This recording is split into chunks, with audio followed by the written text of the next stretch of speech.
Next question about having a partner when you go solo, consideration for having a partner, being a true solo. If you ever consider adding a partner, seems like there's a massive benefit to a partner as far as cost sharing is concerned, but also seems to bring a lot of potential points of conflict too. Yeah, so I got experience on this too.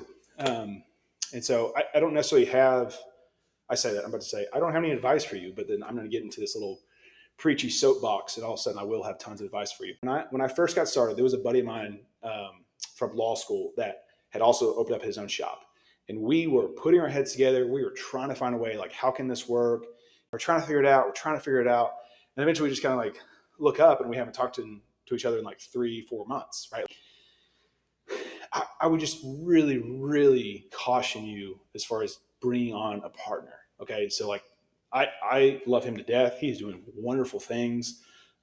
He might also even have deeper thoughts on this, and he might even be like a guest speaker that we could have on to really like think about this. I would generally say though, I would think about your practice areas. If they start overlapping, then it's like, what are you really bringing to the table?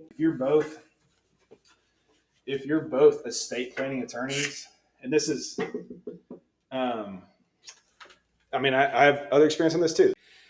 If you're both estate planning attorneys, you might think that 1 plus 1 could equal 3, as far as like your experience is concerned. What you're going to figure out is like 1 plus 1 actually just equals 1 here. But the concept here that I would encourage you with is that if you're going to have a partner, like, make it unique, right? Like, bring out the best in each other, so that maybe like you're just the estate planning attorney, but then you have another guy or gal that only does litigation, right?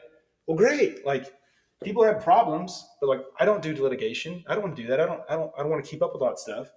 Your partner might do that, and then you're the estate planning attorney, and you kind of steer clear of each other's lanes, and that's great. That could very well be a situation where 1 plus 1 equals 3.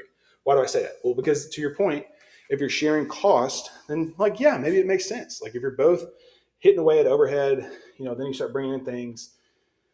I just don't recommend it.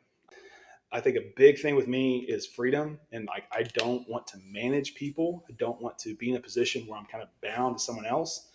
I am married. Like, I fully understand what it is. I didn't want to get in a marriage with my business, if that makes sense. I would encourage more of like an of counsel relationship here. And so it could very well be where, y'all have a great relationship here, but the litigator is doing his own thing, and the estate planning is doing her own thing. And so the next thing you know, they can refer cases back and forth, but you're not trying to like bring everything together. Because what I would anticipate is conflict